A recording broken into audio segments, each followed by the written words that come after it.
When I was born, I weighed less than 2 pounds, and I got the nickname Tiny, and it has stuck with me for 78 years. All my friends call me Tiny. All my Marine Corps buddies call me Barney. Barney Barnes. Barney has the kind of personality that you feel like you've known him a long time, even if you haven't. You said they called you hillbilly when you were in Vietnam. Is that right?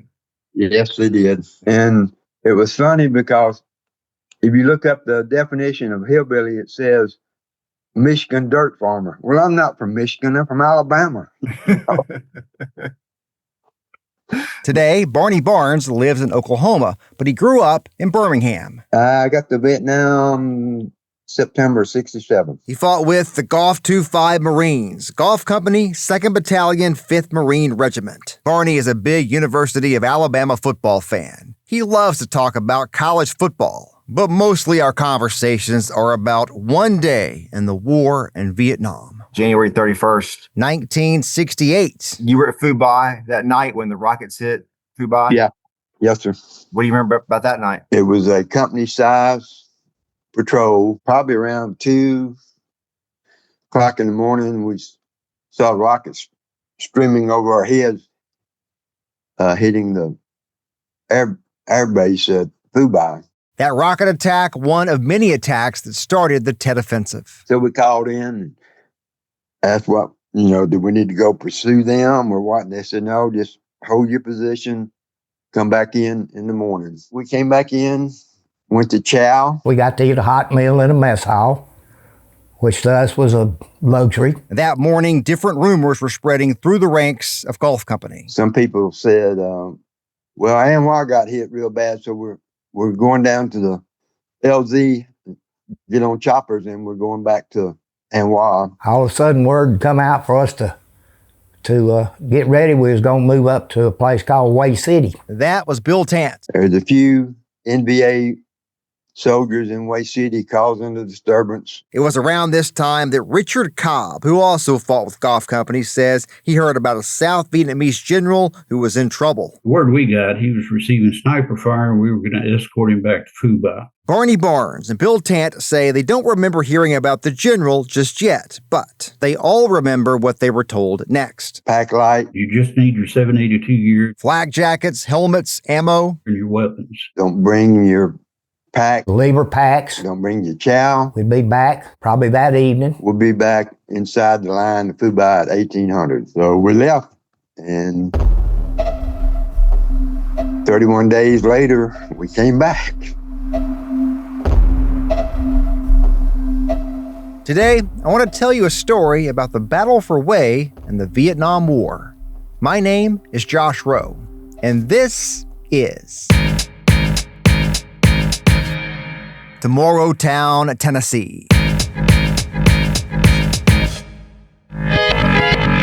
This is episode 2 of our series on the battle for Hue and the war in Vietnam. We call this series The Battle That Changed Everything. It's Sunday morning, about 11 a.m., July 6, 2025, the Sunday of the Independence Day weekend, and I'm driving to Tuscaloosa, Alabama to see a man named Billy Tant. Billy Tant, he fought with Golf 25 at the Battle for Hue. So he was there on the first day of the battle, and he saw some heavy combat for sure. And I wanted to come down here and sit down with him and talk to him face to face to really try to understand how this battle has impacted his life. It was just one hell of a life experience, I'll put it that way. I was only in Alabama for a few hours, but that's an afternoon I will never forget. There are just certain things and there's probably some stuff I won't never mention. It's just, I've told you today more than I ever told my sister, my daddy. You don't come home and tell your family and you people you went to church with that I just got good at my job. And I was. And I'm not ashamed of it. We sat in a small dining room. He was my best friend This is Tony. I called him William Bendix because he looked like an old man. He got killed in Way. He showed me memories from boot camp. 90% of them guys, guess what their MOS was? MOS, Military Occupational Specialty. 0311, 0311, 0311. Is that right? 0311, Marine Corps Riflemen, Infantry Marines. Very few of them had any other MOS. I've got to be on this page. Looking.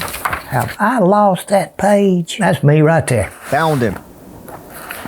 Square jaw, 19. Somebody wrote Billy in the top left corner in blue ink. Bill Tant left Marine Corps boot camp at Paris Island in September of 67.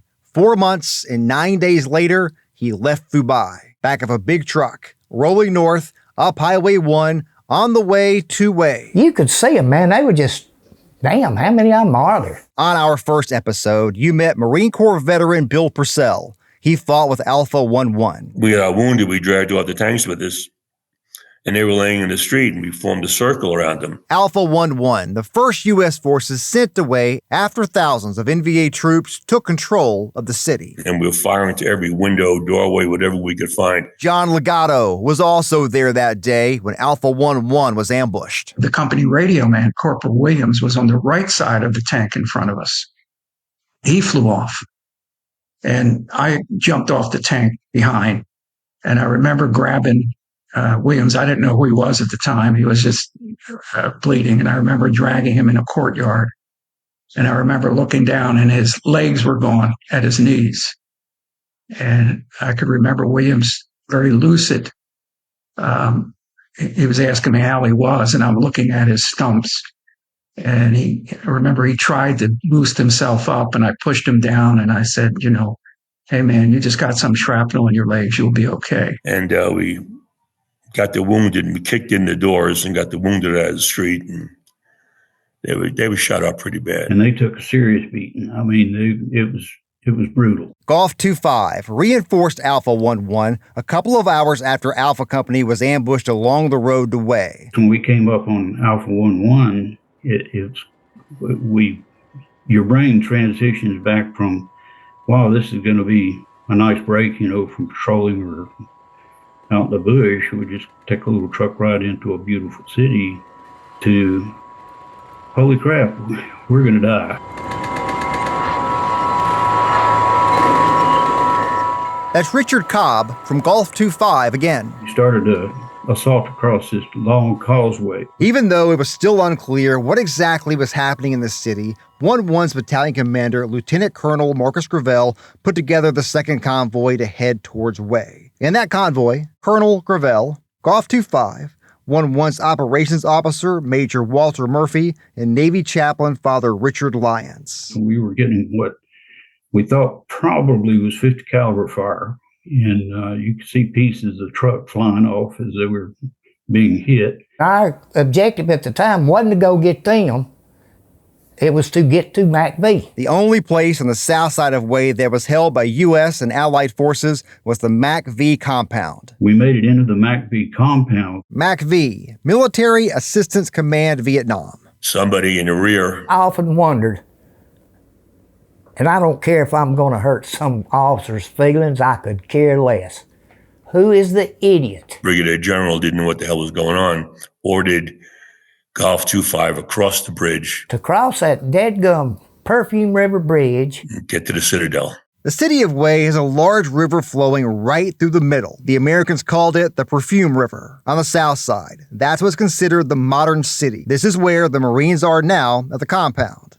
On the other side of the river is a fortress called the Citadel. This was the home of the former emperor of Vietnam. So inside that fortress, there's a palace surrounded by... some places 30-foot thick walls. And those walls are surrounded by what's called the Old City, and that is surrounded by more walls. It had a moat around it. Yep, a moat. And we were going to get a general on the backside of the Citadel. The fortress is built to keep people out, and there are thousands of NVA troops inside waiting on those Marines. I knew there was way more of them than there was us. I mean, that was obvious. Captain Meadows, according to him, called back to Fubai and advised him of the situation, and he was told that he had his orders and to proceed on to the Citadel.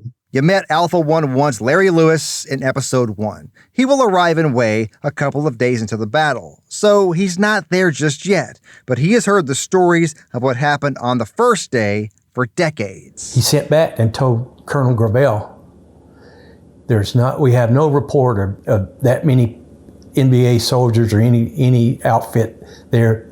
He said, I'm telling you to go across the bridge. These Marines were part of what was called Task Force X-Ray. At this point, the Task Force Command did not understand the enemy troop strength in Way, and for whatever reason, the officers in Fubai were not listening to the officers on the ground in the fight. I had threatened Colonel Gravel to relieve him of his duties if he didn't send those men across. And he did, and it was just, it wasn't pretty at all.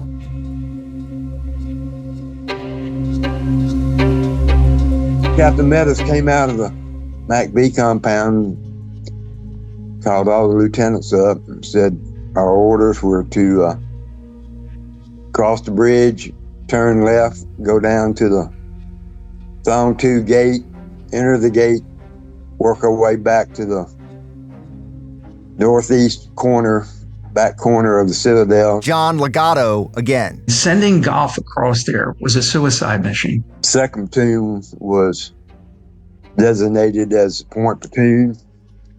My squad was the point. And there were 2 Arvin tanks sitting by the entrance going over to the bridge. So I climbed up on one and I tried to get the tank commanders to drive his tank across the bridge. He wouldn't do it. He flat out refused. So I got back down and told my guys, all right, here we go.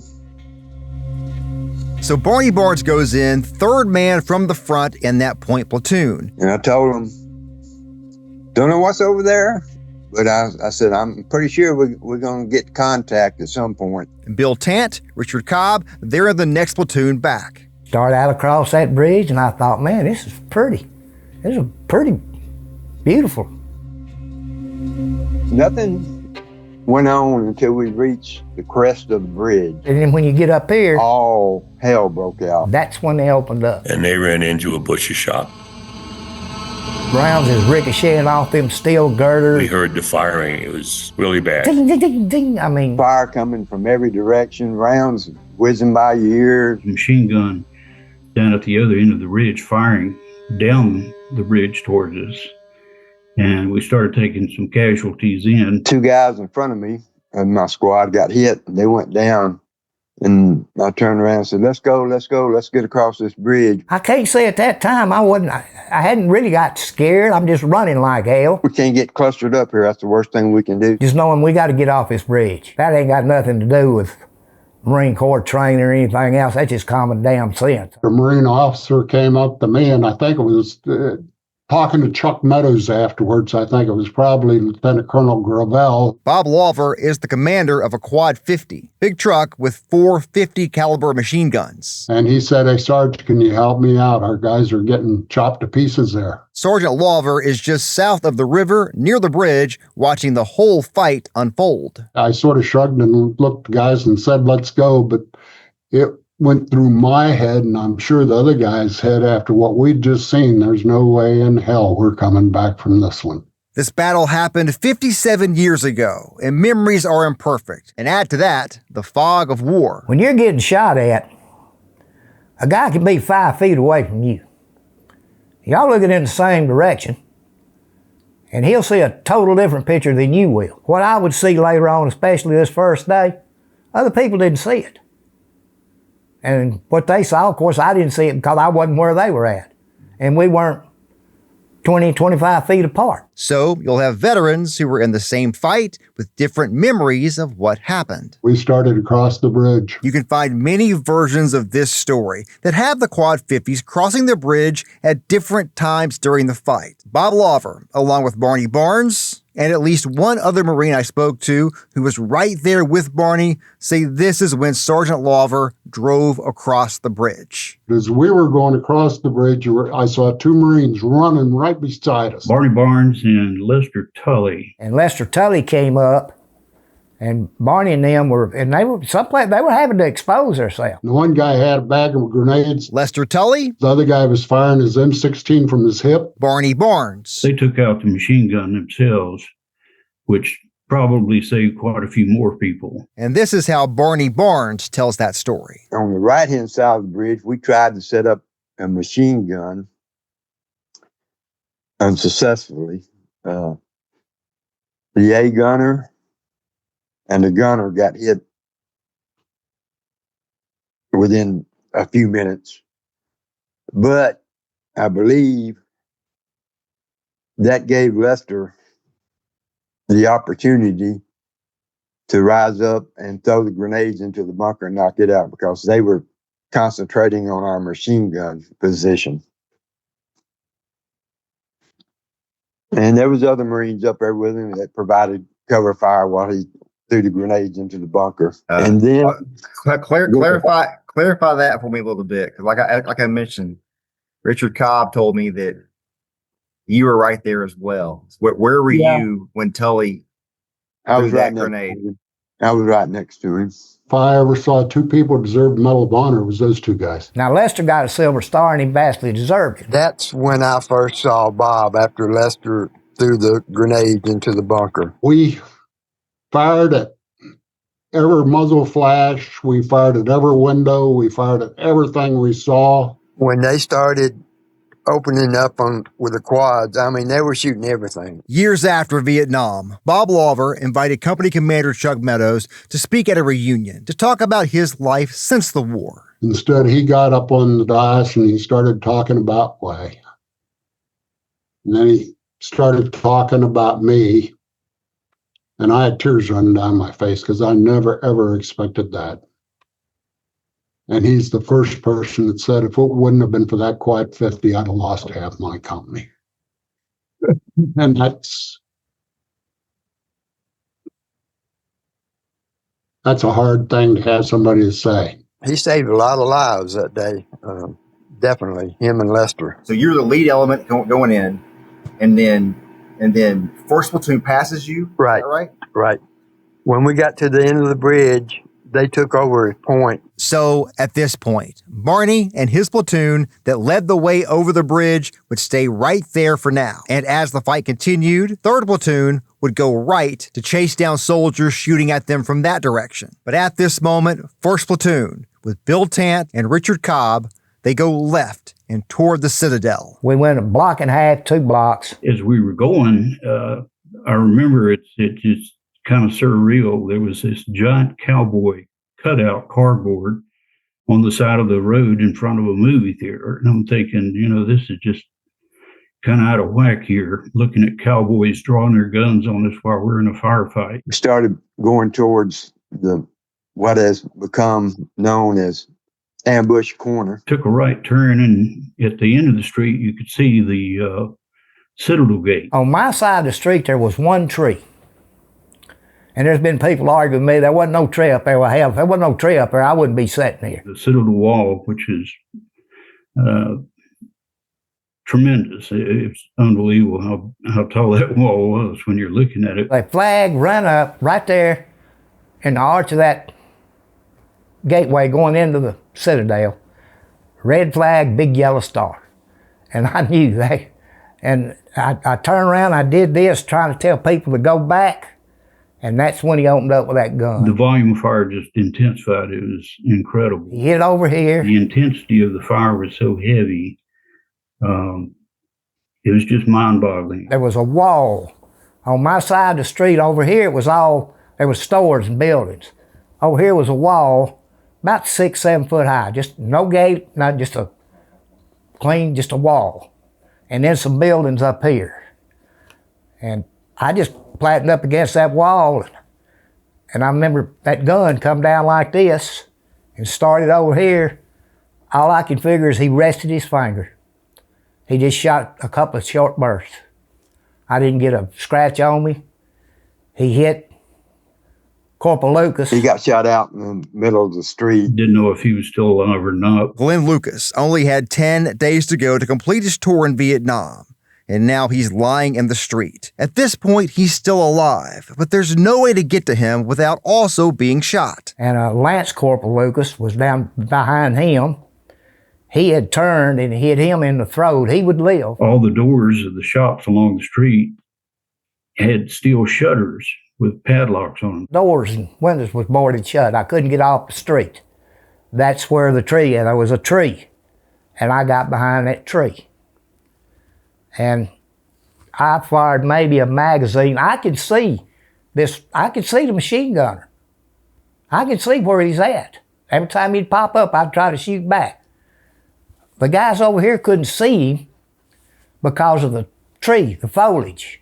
He's up here and they couldn't see him. And we had a guy over there, Kitty Buchanan, and I'm hollering at him. He's got an M79. A grenade launcher. If he could have seen that gunner, he could have took him out, but he couldn't see him. And I'm hollering and yelling and pointing, and they think I'm hit. That's what they told me after we got. I wasn't hit. I was trying to point where the gun was. Well, Lance Corporal Kenny was a machine gunner. He gets out. I think he understood what I was saying. So he moves up where he can set his gun up where he can see them, and he didn't even he got killed right there as soon as he exposed himself. Marines are being shot, some dying right in front of him in this firefight. And then his M16 malfunctions. And I'm sitting there putting one round at a time, and that M16, that was the early ones. And don't tell me you keep them clean, they won't jam. Donald Kirkham was our Navy corpsman. The bravest thing I ever saw in my life. This is what bothers me. Here comes Doc Kirkham. And Corporal Lucas seen him. He's laying there, and I can see Corporal Lucas bleeding on both sides. I think they just shot him through and through. And he could barely pick his arm up, and he did that. Corporal Glenn Lucas was trying to tell Doc Kirkham to not come out in the street. No, don't come out here. Don't come out here. And he went. Doc kept coming. He went out in that street to rescue Corporal Lucas, knowing full well that if he went there, he probably wouldn't be coming back. That's exactly what happened. I read somewhere where they said he shot dead instantly. Well, his mom and daddy's gone now, so no, he didn't die instantly. They cut that jugular vein. Now, you got to understand, this guy's 20, 25 feet from me, and I can't get to him. Corporal Lucas is closer than that. That tree's about this big around. There's no place to get him, and every time his heart beats, you could just see the blood spurt. And Doc Kirkham looked at me, and he just looked at me and he mouthed the words, "I'm dead." And he bled out right there on that street. But he kept coming, knowing there was no cover. For that, he got the Silver Star. I think it should have been at least a Navy Cross. Because he knew that if he went across that street, he wasn't coming back, and yet he still did it. I couldn't get Doc Kirkham.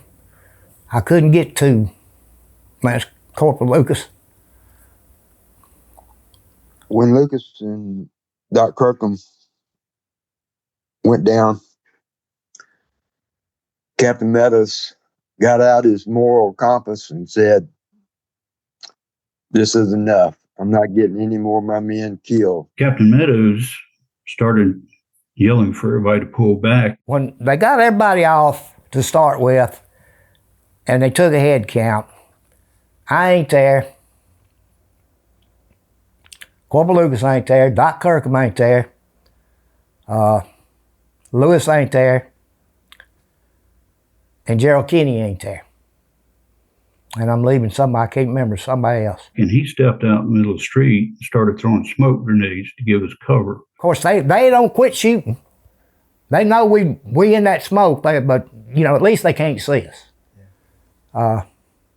It's kind of like when you're a kid covering your head up so the boogers don't get you. We got smoke we can hide in. We recovered all the dead and wounded from the street. And I grabbed Corporal Lucas. I grabbed somebody. I grabbed one of them. I don't know which one. And drug him off that street. Captain Meadows went up that street on his side by himself to get Gerald Kinney's body. He went up there by himself to get that body. All the rest of us is off the street.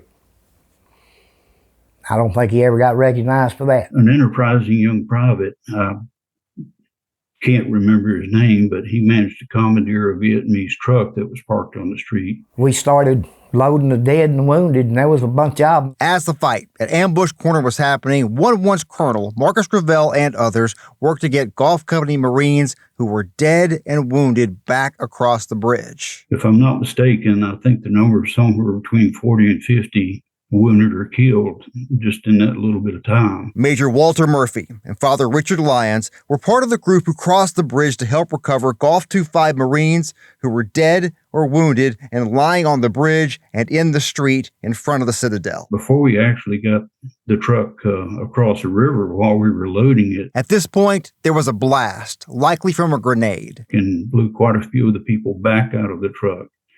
So we had to reload them again and then made our way back across the river. Major Murphy and Father Lyons were both injured in the blast. A piece of shrapnel sunk deep into Major Murphy's chest just under his flak jacket. So Murphy was not bleeding like the other. It was a triage. I mean, there were guys with no legs that, they had to treat or do whatever. And this is John Legato from Alpha Company again. Father Lyons was on a door. He was being treated. Father Lyons got wounded.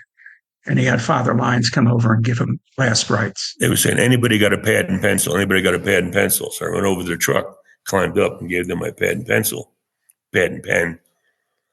And they were leaning down. The guy was almost on his knees with his ear next to Major Murphy. I couldn't hear what he was saying, but the corpsman sat up with a medic. I don't know what he was. Major Murphy gave a loud moan and he said, God, please help my Marines.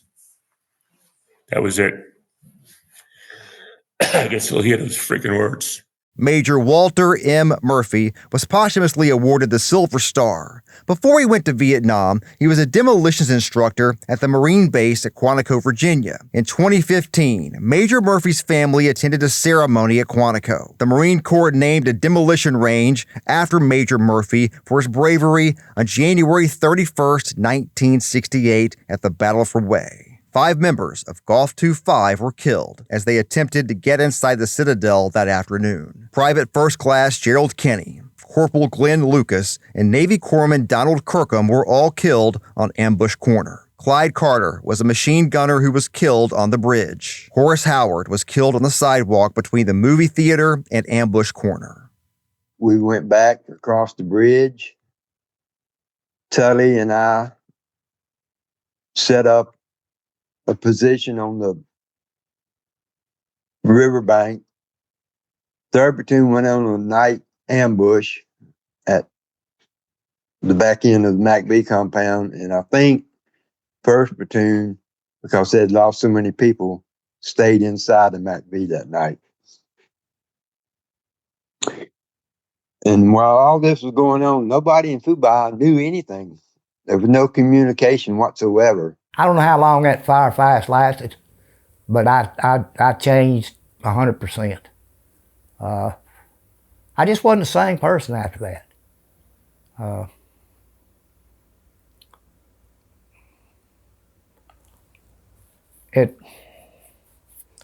And to think it would just, for what?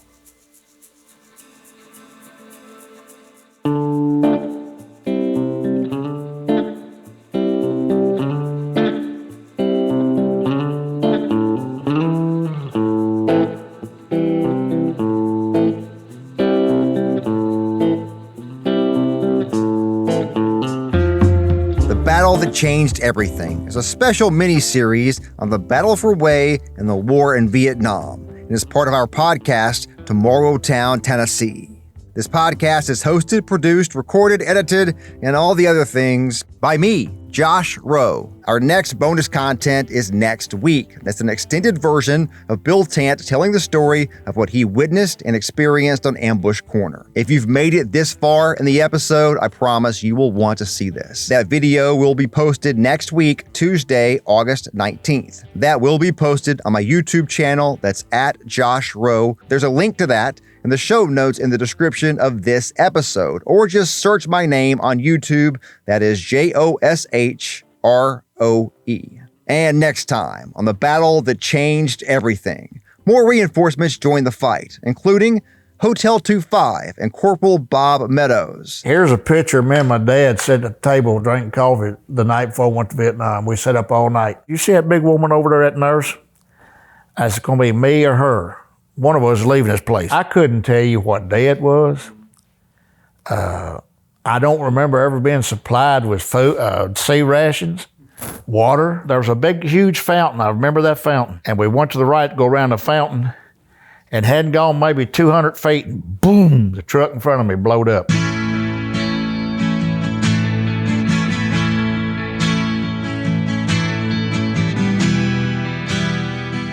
You can find extended interviews and more on my YouTube channel. That is at Josh Rowe, JOSHROE. Just look for the section at the top of the page titled The Battle That Changed Everything. Also, this series would not be possible without all the many books and texts and videos produced previously about the battle for Hue. You can find more on the resources that provided valuable background for this series and the show notes for this episode. To Morrowtown, Tennessee is a production of News Channel 9, Fox Chattanooga, and Sinclair Broadcast Group Chattanooga. I hope you join me again real soon.